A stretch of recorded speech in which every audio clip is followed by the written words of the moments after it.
우리 다 같이 하나님의 말씀 함께 찾아 읽겠습니다. 에베소서 6장입니다. 6장 10절서부터 13절까지 말씀입니다. 에베소서 6장 10절부터 13절까지입니다. 제가 한 절 읽고 여러분들이 한 절 읽고 교독하겠습니다. 끝으로 너희가 주 안에서와 그 힘의 능력으로 강건하여지고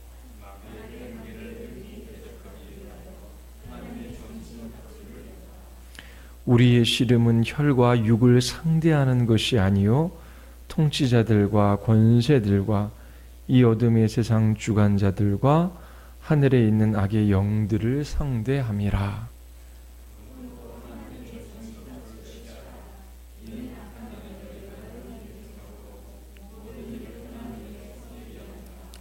아멘.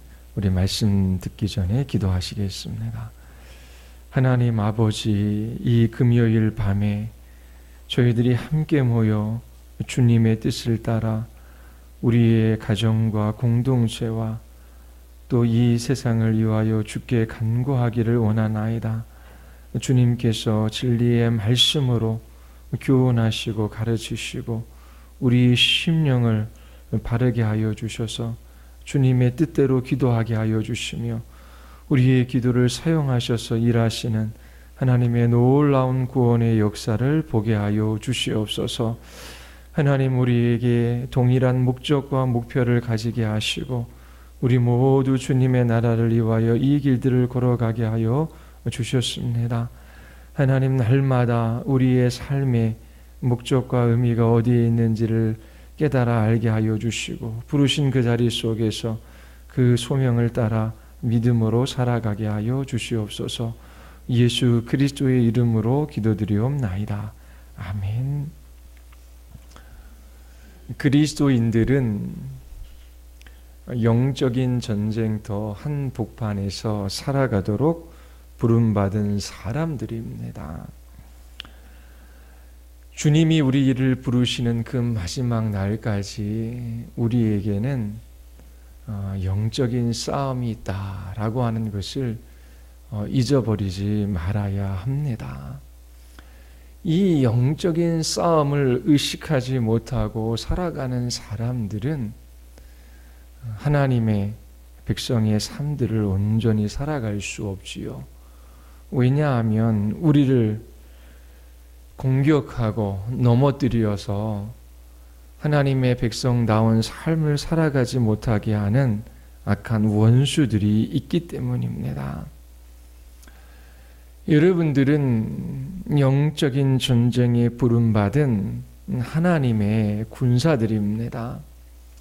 군사들이 싸움을 싸우기 위해서 가장 중요한 것은 싸움의 대상에 대해서 알아야 하는 것이지요. 물론 어떻게 싸워야 하는가 알고 또 그 싸움에 필요한 무기도 있어야 합니다. 그러나 적절하게 싸우기 위하여 싸워야 할 대상을 잘 파악해야 합니다. 우리의 원수가 우리를 대적하는 사단이 어떠한 전략을 가지고 어떻게 공격해 오는지 잘 아는 것은 너무나 중요합니다. 그때 비로소 우리가 이 영적인 싸움들을 싸워 나갈 수가 있습니다. 신자들을 유혹하여 죄에 짓도록 하는 강력한 원수들이 있습니다. 바로 우리의 죄입니다. 육신이라고 부르기도 하고요. 또 하나는 세상이고 또 마귀가 있습니다. 신자의 영적인 원수는 우리 안에 있는 죄입니다. 인간에는 안에는 죄악된 본성이 있어요. 교만과 시기와 분노와 질투와 그리고 음탕과 비방, 악독, 우매, 속임 여러 가지 것들이 우리 안에 있지요. 그리고 신자의 영적인 또 다른 원수는 세상입니다. 세상의 가치관, 세상의 유행, 세상 사람들의 행동 방식, 그 모든 것을 세상이라고 성경은 우리에게 가르쳐주고 있습니다. 이스라엘 백성들이 가나안 땅에 들어가서 어떻게 구별된 하나님의 백성으로 살아가야 할지 그들은 모세로부터 들었습니다. 왜냐하면 하나님 없이 살아가는 가나안 사람들의 문화, 삶의 방식에 휩쓸리지 않고 거룩한 하나님의 백성들로 살아가야만 했기 때문이지요. 그러나 그들이 가나안에 들어갔을 때에 하나님께서 명령하신 대로 그 족속들을 다 몰아내지 못했습니다. 그 땅에 우상을 섬기게 되었고 그 땅에 사람들의 사고나 삶의 방식을 따라 그렇게 살아갔습니다. 오늘날도 하나님 없이 살아가는 사람들의 삶의 방식이 있습니다. 그들이 중요하게 생각하는 것, 그들이 우선시하는 것, 그들이 목적으로 하는 것, 그들이 살아가는 그 모든 삶의 가치들을 그리스도인들은 잘 알고 그렇게 세상과 어우러서 살아가는 것이 아니라 구별되는 하나님의 백성으로 살아가야지요. 우리의 자녀들도 어떻게 교육해야 하는지, 또 하나님께서 내신 가정이라는 제도 속에서, 결혼이라고 하는 제도 속에서 남편과 아내가 어떻게 결혼 생활을 해야 할지, 또 우리가 직장 생활을 하면서 살아가도록 하나님께서 이 땅에서 부르셨는데 어떻게 부르신 사업장에서, 직장에서 그 부르심을 따라 살아가야 할지 하나님 앞에 그렇게 잘 알고 그 부르심을 따라 살아갈 수 있어야 합니다. 그렇지 않으면 세상의 풍조에 동참하도록 그렇게 그리스도인들을 유혹하고 우리는 알지도 못하는 사이에 하나님 없이 살아가는 사람들과 동일한 삶의 모습을 가지고 살아갈 수 있습니다. 뿐만 아니라 신자의 영적인 원수는 사탄입니다. 마귀입니다. 모든 악과 죄의 원천이지요. 이 마귀는 때때로 사람이나 사물 아니면 우리 자신의 도움을 받지 않고 그렇게 단독으로 우리를 시험할 수 있습니다. 성도들의 마음속에 악한 생각이나 또 하나님을 향한 의심, 그런 것들을 집어넣어서 성도들을 시험하기도 합니다. 그리고 이 사탄은 때때로 세상을 이용하여 우리를 시험하지요. 마귀가 예수님을 시험할 때도 천하만국과 그 영광을 보여주며 예수님을 시험하려고 했습니다. 뿐만 아니라 사단은 우리 안에 있는 이 죄된 본성을 발판으로 사용하여 우리를 시험하기도 합니다. 유다가 시험에 빠져 예수님을 은 30에 팔아 넘겼지요. 자신이 생각했던 메시아와 예수 그리스도께서 십자가에서 죽으시겠다라고 하는 그 말씀은 도저히 어울리지 않았습니다. 예수 그리스도를 배반하고자 하는 생각을 사단이 유다의 마음속에 불어넣은 것이지요. 그리고 은 30이라고 하는 이 물질에 예수님을 팔았습니다. 이처럼 우리의 원수 마귀는 독자적으로 우리 안에 그렇게 악한 생각이나 의심이나 하나님을 향한 불신앙들을 집어넣어서 우리를 시험하기도 하고 아니면 세상을 이용하여 우리를 시험하기도 하고 우리 안에 있는 이 죄된 본성들을 사용하여 우리를 시험하기도 합니다. 그러므로 그리스도인들은 마귀가 어떻게 신자들을 시험하여 넘어뜨리려고 하는지 잘 파악하고 그리고 알고 있어야 합니다. 사단의 궁극적인 목적은 복음이 선포되어지지 못하게 하는 것이지요. 그리스도인들이 하나님 나라의 백성으로 살아가지 못하게 만드는 것입니다. 예수 그리스도께서 오심으로 하나님의 나라가 이 땅 가운데 완성되어졌지요. 그리고 그 나라가 앞으로 다시 오심으로 완성되어질 것입니다. 사단은 하나님의 나라가 이루어지지 못하도록 또한 전략을 가지고 그렇게 믿는 우리들을 시험하고 넘어뜨리려고 합니다. 성경은 분명히 눈에 보이지 않는 이 영적 존재인 사단에 관해서 말하고 있습니다. 예수님께서 이 땅에 오신 목적 중 하나가 사단의 일을 멸하시기 위해 오신 것입니다. 이 사단은 여러 가지의 이름을 가지고 있어요. 대적자라고 하는 뜻을 가지고 있는 사탄이라고 하는 이름이 있고요. 또 하나는 마귀입니다. 마귀라고 하는 의미는 참소자, 고소자라고 하는 그러한 의미를 가지고 있습니다. 그리고 바알세불, 벨리알, 세상의 임금, 이 세상의 신, 공중의 권세 잡은 자, 또 강한 자, 악한 자라고 그렇게 성경은 부르기도 합니다. 또한 성경은 사단에 관하여 비유적으로 설명하기도 해요. 뱀처럼 위장하기도 하고 우는 사자처럼 그렇게 묘사하기도 합니다. 붉은 용이라고 그렇게 부르기도 하지요. 이러한 사단의 이름을 통해서 사단은 굉장히 위협적이고 권세가 있다라고 하는 것을 우리가 알 수 있습니다. 그리고 이 사단은 인격적인 존재입니다. 성경은 인간 외에 다른 인격적인 존재가 있다라고 말하지요. 천사가 그렇고 타락한 천사인 이 사단도 마찬가지입니다. 인격을 가지고 있는 이 마귀가 실제적으로 성도들을 공격하고 있다라고 하는 것이 성경의 증언입니다. 이 마귀는 인간보다 훨씬 더 능력이 큽니다. 그래서 마귀를 성경은 강한 자라고 그렇게 부르기도 합니다. 아무리 인간보다 강할지라도 마귀는 하나님의 피조물에 불과하지요.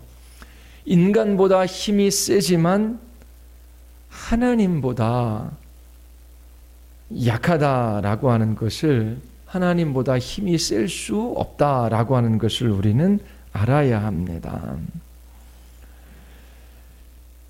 요한복음 12장 32절에 보면 이 세상의 심판이 이르렀으니 이 세상의 임금이 쫓겨나리라. 사단을 이 세상의 임금이라고 묘사하고 있어요. 임금, 즉 왕은 영토가 있습니다. 통치하고 다스리는 영토가 있어요. 그 힘이 미치는 범위가 있다라고 하는 것입니다. 뿐만 아니라 사단은 통치권을 가지고 그렇게 이 세상을 주관하고 있습니다. 그리고 요한일서 5장 19절에 보면 온 세상은 악한 자 안에 처해 있다라고 말합니다. 이 사단은 굉장한 권세와 능력을 가지고 있을 뿐만 아니라 악한 자이지요. 이 세상은 악한 자인 사단의 그러한 통치 속에 있음을 성경은 우리에게 말하고 있습니다. 그리고 에베소서 6장 12절에 보면은 사단의 왕국도 질서가 있음을 우리에게 알려주고 있습니다. 정사와 권세와 이 어둠의 세상 주관자들과 하늘에 있는 악의 영들에게 대함이라. 그렇게 기록하고 있지요. 이 세상에는 사단, 마귀라고 불리는 존재만 있는 것이 아니라 많은 악한 영들이 있다라고 성경은 우리에게 가르쳐 주고 있습니다. 타락한 천사들의 우두머리가 사단입니다. 마귀라고 부르기도 하지요. 그리고 이 마귀의 부하들이 있습니다. 타락한 천사들이 있는 것이지요. 악한 영, 더러운 영, 귀신이라고 성경은 가르치고 있습니다. 귀신은 죽은 자의 영이 아닙니다. 인간이 죽으면 불신자들은 음부로 가고 신자들은 낙원으로 갑니다. 제사를 지내는 제사 제도는 이러한 진리들을 정면으로 그렇게 반박하는 그러한 의미들을 가지고 있습니다. 제사 지낼 때에 죽은 조상들이 와서 제사법을 먹고 잘 대접하면 우리의 후손들에게 복을 내려줄 것이라고 그렇게 믿고 있지요. 이것은 성경의 진리와 대치되어지는 그러한 부분들이지요. 분명히 귀신들이 있어, 이 사단의 졸개들이 있어 그렇게 사람들을 두렵게 하고 또 이렇게 자신들을 섬기도록 하는 그러한 일들이 분명히 있는 것입니다. 이러한 악한 자에 관해서 사람들은 잘못된 생각을 가질 수 있어요. 하나는 두려움입니다. 귀신들에 대한 두려움을 이 동양 사람들은 가지고 있어요. 악한 자가 와서 괴롭힐까 봐 제사를 드리지요. 그리고 귀신을 달래서 액땜도 하고 그리고 자신의 가정이나 또 인생의 어려운 문제들을 좀 해결해 보려고 그렇게 하는 모습들도 있습니다. 굿도 하고 제사도 드려서 어떻게든지 해코지를 받지 않으려고 하는 그러한 사람들도 있습니다. 사단의 졸개인 귀신과 악령들을 이제 두려워하는 것이지요. 이처럼 한쪽에서는 귀신을 두려워하여 그렇게 섬기는 사람들이 있고 또 한쪽에서는 이 악한 자에 대해서 완전히 무시하며 살아갑니다. 여러분들도 일상적인 삶들을 살아갈 때에 우리는 영적인 싸움으로 부름을 받은 군사들이고 그리고 인격적 존재이고 이 세상의 임금이며 악한 자인 이 사단이 우리를 시험하고 넘어뜨리고 우리로 하여금 하나님의 자녀의 삶을 살아가지 못하게 할 수 있다라고 하는 그러한 생각들을 가지고 여러분들이 경계하며 살아가고 계십니까? 과학이 발달된 이러한 세대에 사단이 있다, 마귀가 있다. 그것은 영화 속에나 나오는 이야기지 현실 속에는 이러한 악한 자, 원수 마귀가 있다라고 하는 것을 믿지 않고 사람들은 살아가고 있습니다. 귀신을 이처럼 너무나 두려워하는 사람들이 있는가 하면 사단이 없다라고 하는 사람들도 있습니다. 사단은 거짓말의 아비이지요. 사단이 제일 잘하는 것은 속이는 것입니다. 거짓말하는 것입니다. 사단이 어떻게 속이냐 하면 어떤 사람들에게는 자신이 없는 것처럼 그렇게 속입니다. 한편으로는 굉장한 공포심을 불어넣어서 그렇게 귀신을 섬기지 않으면 안 될 것처럼 그렇게 만들기도 합니다. 여러분들이 신앙생활 하면서 평생 알아가야 할 것 세 가지. 하나님, 삼위 하나님만 알아갈 뿐만 아니라 우리의 악한 본성, 우리 안에 있는 죄가 어떠한지를 알아가야 돼요. 그리고 우리가 사는 이 세상을 알아야 합니다. 그리고 또 하나는 사단에 관해서 알아가야 하지요. 그렇지 않으면 우리가 사단의 시험과 이 관계에 맞서서 믿음의 선한 싸움을 싸울 수가 없습니다. 실패하고 지고 넘어지는 삶을 살아갈 수밖에 없는 것입니다. 자, 그러면 앞으로 몇 주 동안 마귀가 어떻게 자기 자신의 능력을 행사하는지, 이 마귀의 전략과 관계가 무엇인지를 살펴보도록 하겠습니다. 첫 번째는 사단은 사람의 마음, 인간의 생각을 공격합니다.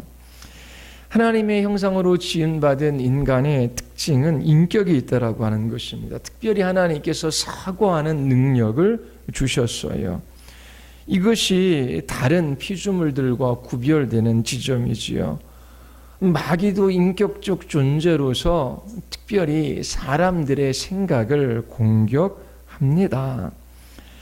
에베소서 2장 2절에 보면 그때 너희는 그 가운데서 행하여 이 세상의 풍조를 따르고 공중의 권세 잡은 자를 따랐으니 곧 지금 불순종의 아들 가운데 역사하는 영이라.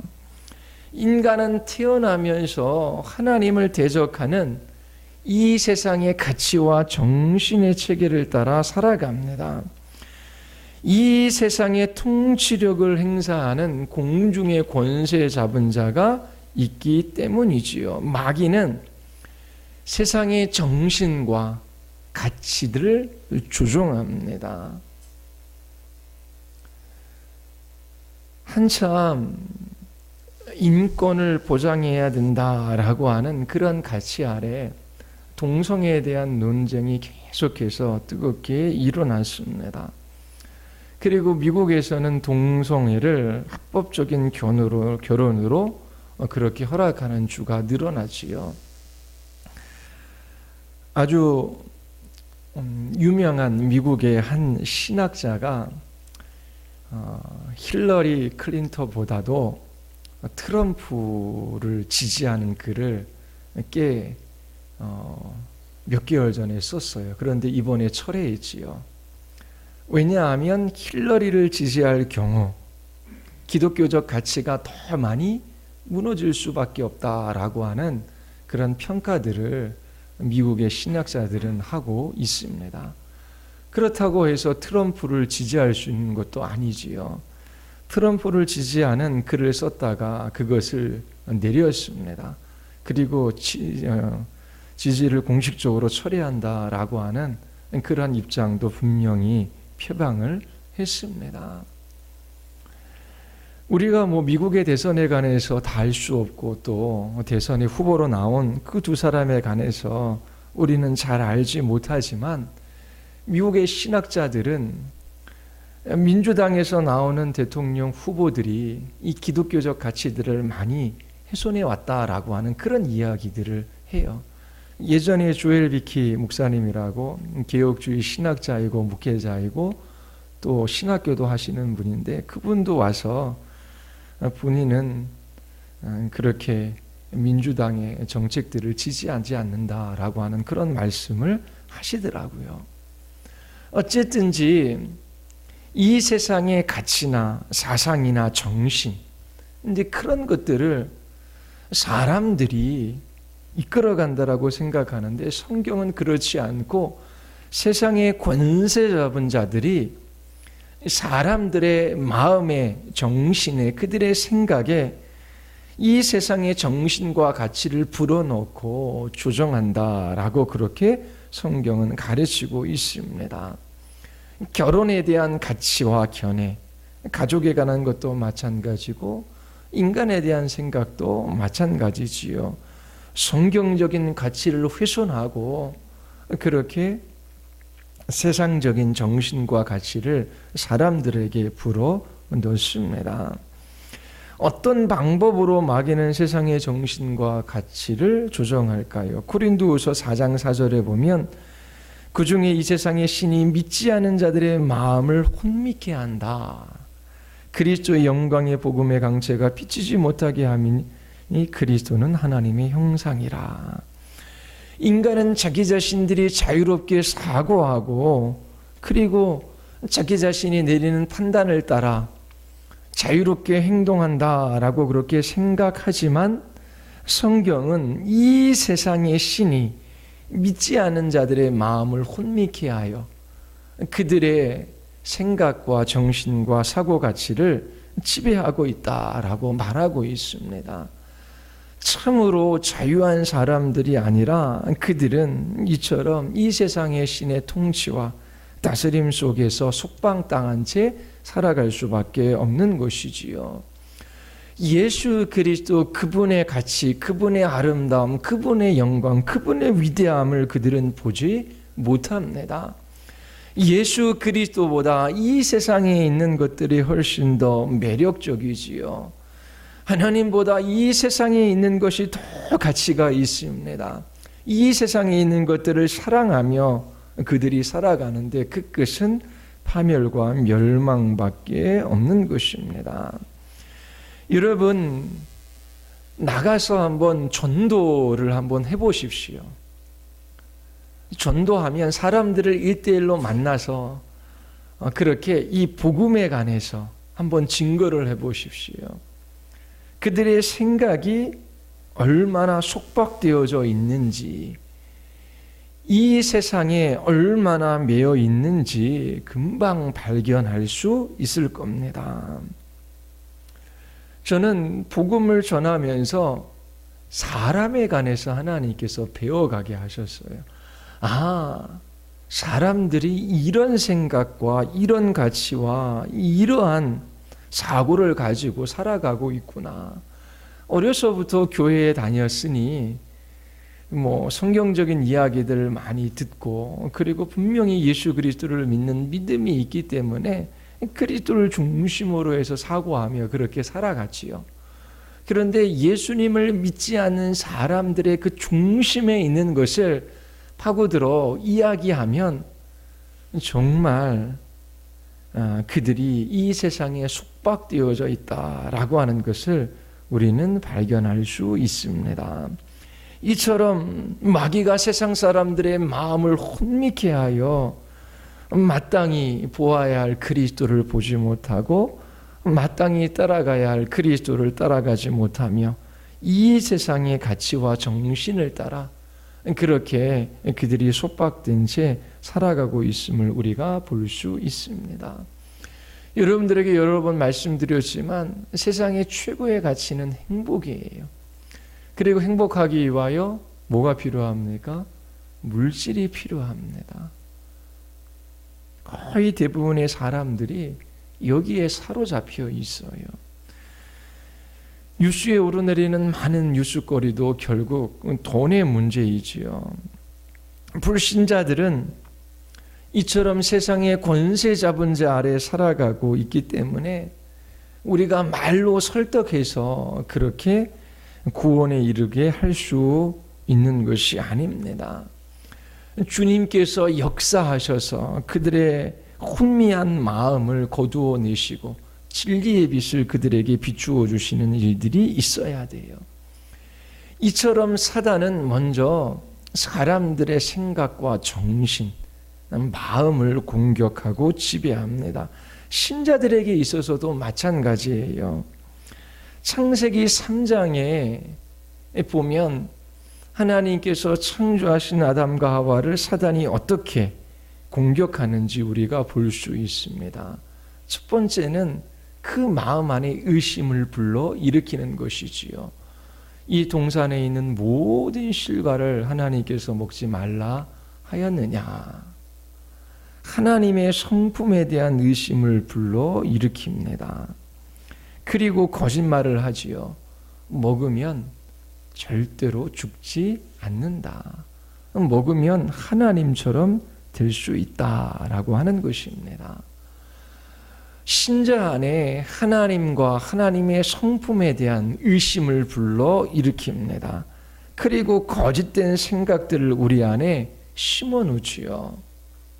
분명히 죄를 지으면 그 죄에 대한 결과가 있고, 그리고 비참할 수밖에 없는데 이 죄를 짓고 잠시 누리는 즐거움이 너무나 커 보이고, 그리고 이 지금의 즐거움을 위하여 그렇게 예수 그리스도를 배반하는 삶들을 살아가도록 그렇게 우리의 지성을 속이고 넘어뜨리려고 합니다.